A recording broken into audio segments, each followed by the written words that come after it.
So, I want to talk today about a common theme that you get in different mythological traditions that's actually pointing to a fundamental core concept of spirituality, which is the relationship to the mind. Uh, I'm not going to go into depth in all these stories because there's not enough time, but I'm just going to very, very briefly dip into a few examples of what I'm talking about. It's the idea of not looking or not looking back. You see it, for example, in the Greek myth of Orpheus and Eurydice.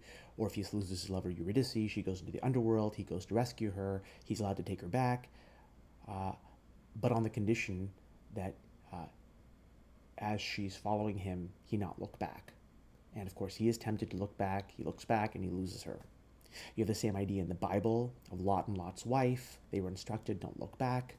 Lot's wife looks back. She turns into a pillar of salt. You have the idea in Greek mythology of Psyche and Cupid, where they're lovers. Cupid is, of course, the deity of love.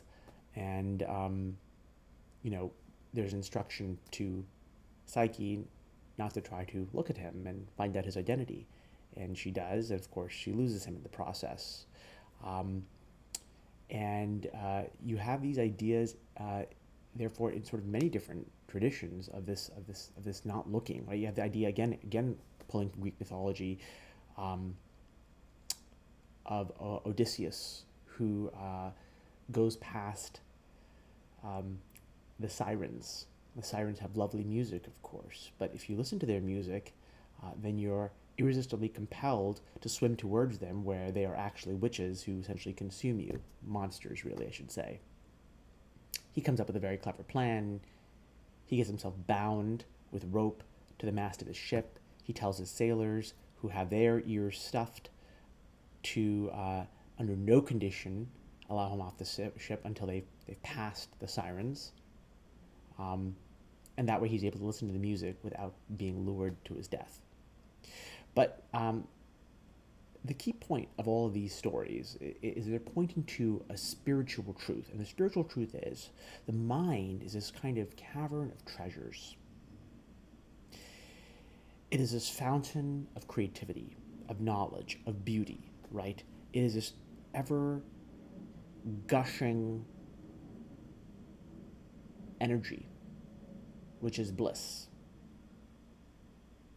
The moment you try to look, which really means to feel yourself as separate from it and attempt to enjoy it, possess it, control it, move it forward in the way that you want it to move forward, channel it, decide about it, right? Any of these kinds of actions, right? It immediately vanishes like a mirage. So there's this kind of camera that's panning through things, which in the silence of non-looking is seen. And that silence is in fact continuous, right? In the real sense, there is no possibility of looking. That's what's to be realized. That even looking is non-looking. That even looking is just another movement of the mind. So that's at a deeper level. But at the level of interaction with the mind, for the purposes of a seeker, can you ignore it? Can you ignore it and therefore be like the child which the sage Ramana Maharishi refers to,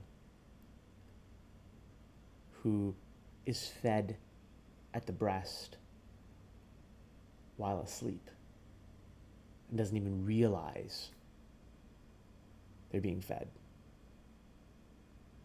There's a kind of innocence in that. In the Bhagavad Gita, you have the idea of the awakened one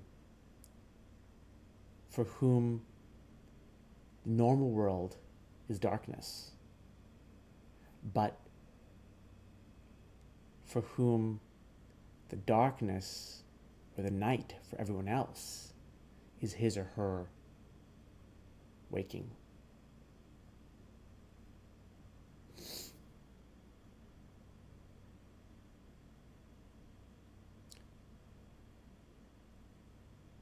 can allow yourself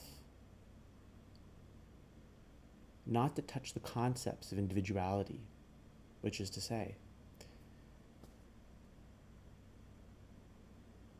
not to look, not to touch, not to possess, then there is a spontaneous arising. And in fact, there's nothing but that spontaneous arising ever. So again, we're always at this multiple levels, right?